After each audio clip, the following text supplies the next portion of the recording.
ప్రభాకర్ ఉమ్. నాయుడు గారు, ఈసారి పోలింగ్ లో ఎక్కువగా ప్రధాన పాత్ర వహించిన అంశాలు ఏమిటి అనంతపూర్కి సంబంధించి?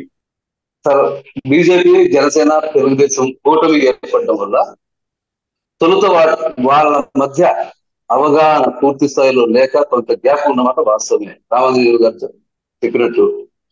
అయితే రాను రాను ముందు తెలుగుదేశం జనసేన మధ్య మంచి సఖ్యత కుదిరింది. ఆ తర్వాత బీజేపీతో కొంత గ్యాప్ ఉన్నప్పటికీ రాను రాను ఎలక్షన్ లో సమయం దగ్గర పడే కొద్దీ అది కూడా ఆ గ్యాప్ కూడిపోయింది. కాబట్టి వాళ్ళ మధ్య సఖ్యత లేదు అనేది దాదాపు ఆ కరెక్ట్ కాదు. అదే సమయంలో పవర్ మేనేజ్మెంట్ లో కొంత తేడాల వల్ల కొంతమంది అభ్యర్థులు ఓడిపోయే అవకాశాలు ఉంటే ఉండొచ్చు. ఇప్పుడు సత్యకుమార్ యాదవ్ గారి గురించి ప్రస్తావించారు.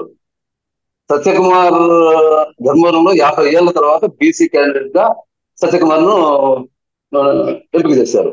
50 ఏళ్ల క్రితం బీసీ అభ్యర్థి పోటీ చేసి గెలుపొందారు కూడా. 50 ఏళ్ల తర్వాత ఆ, రావడంతో బీసీలందరూ అతన్ని ఓన్ చేసుకున్నారు. అక్కడ చేనేత కార్మికులు, యాదవులు, ఆ, కురబలు ఎక్కువ సంఖ్యలో బీసీలు ఓటర్లుగా ఉన్నారు. వాళ్ళందరూ దాదాపు ఆయన ఓన్ చేసుకున్నారు.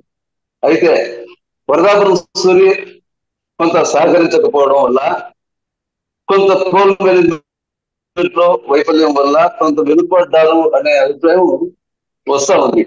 నిజానికి ఆయన బాగా గెలుపొందే పరిస్థితి ఉన్నప్పటికీ లాస్ట్ మినిట్ లో కొంత వెనుకబడ్డారనే అభిప్రాయం వస్తా ఉంది సార్.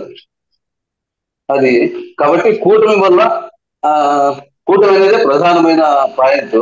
రెండోది ఎజెండా. ఎజెండాలోని ఎజెండా అంటే మేనిఫెస్టోలోని ఆ, హామీలన్నీ జగన్ హామీలతో పోలిస్తే మెరుగ్గా ఉన్నాయి అనే అభిప్రాయం జనంలో ఉంది. కాబట్టి అది కూడా ఒక ప్లస్ పాయింట్ అవుతుంది.